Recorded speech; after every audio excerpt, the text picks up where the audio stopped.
Hello friends, welcome back to my channel legal help in Hindi. Friends, आज हम बात करने वाले हैं इलाहाबाद हाई कोर्ट के एक लेटेस्ट जजमेंट के बारे में, जो कि बात करता है कंपनसेट जॉब के बारे में। कंपनसेट जॉब के ऊपर हाल फिलहाल में बहुत सारे ऐसे जजमेंट आए हैं जहां पर मैरिड डॉटर को भी परिवार का एक सदस्य माना गया, और कई ऐसे जजमेंट हैं जो कि मैंने इस चैनल पर भी अपलोड किए हैं, जहां पर कोर्ट के द्वारा ये डिसाइड किया गया कि अपने पिता की अनुकंपा के आधार पर नौकरी पाने की हकदार उसकी विवाहित बेटी भी होगी। लेकिन इसके उलट इलाहाबाद हाई कोर्ट का भी हाल ही में एक जजमेंट आया है, जहां पर उन्होंने कहा है कि स्कूलों में विवाहित पुत्री को अनुकंपा के आधार पर नियुक्ति नहीं दी जा सकती। तो क्या था ये मामला, जानेंगे आज की इस वीडियो में। वीडियो से आखिर तक जुड़े रहिए। वीडियो इन्फॉर्मेशन अच्छी लगे तो आप इस वीडियो को लाइक, शेयर और चैनल को सब्सक्राइब करना बिल्कुल मत भूलिएगा। जजमेंट की PDF कॉपी का लिंक आपको नीचे डिस्क्रिप्शन में मिल जाएगा।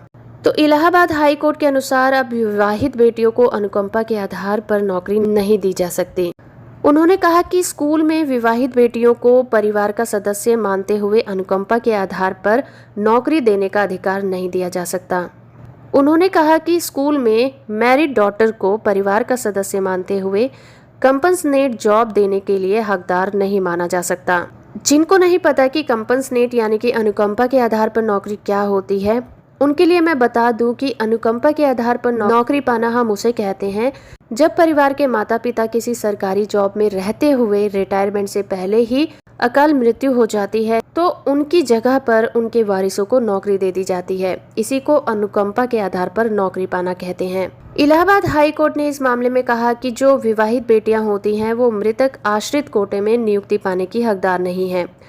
राज्य सरकार ने एकल पीठ के निर्णय के खिलाफ विशेष अपील दायर की थी।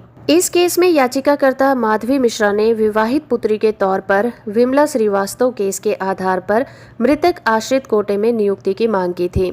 याची के पिता इंटर कॉलेज में प्रधानाचार्य पद पर कार्यरत थे। सेवा काल में ही उनकी मृत्यु हो गई थी।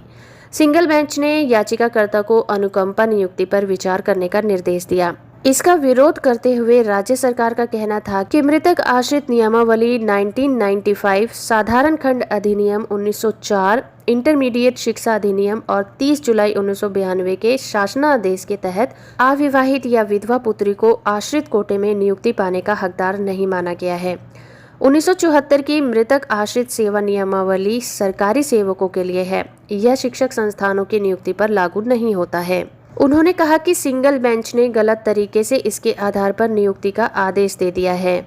याचिकाकर्ता ने कहा कि विमला श्रीवास्तव केस में कोर्ट ने पुत्र और पुत्री में विवाहित होने के आधार पर भेदभाव करने को असंवैधानिक करार दिया है और नियमावली के अविवाहित शब्द को रद्द कर दिया है। लेकिन सभी दलीलों को सुनने के बाद कोर्ट ने कहा कि आश्रितों को नियुक्ति का जो नियम है वो अचानक मौत होने से आर्थिक संकट उत्पन्न होने में मदद करने के लिए है।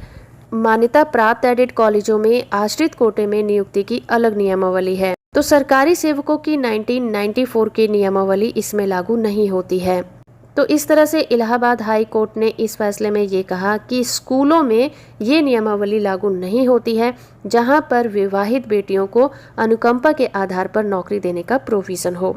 होप कि आपको ये वीडियो पसंद आया होगा। वीडियो इन्फॉर्मेशन अच्छा लगा है तो आप इस वीडियो को लाइक, शेयर और चैनल को सब्सक्राइब करना बिल्कुल मत भूलिएगा।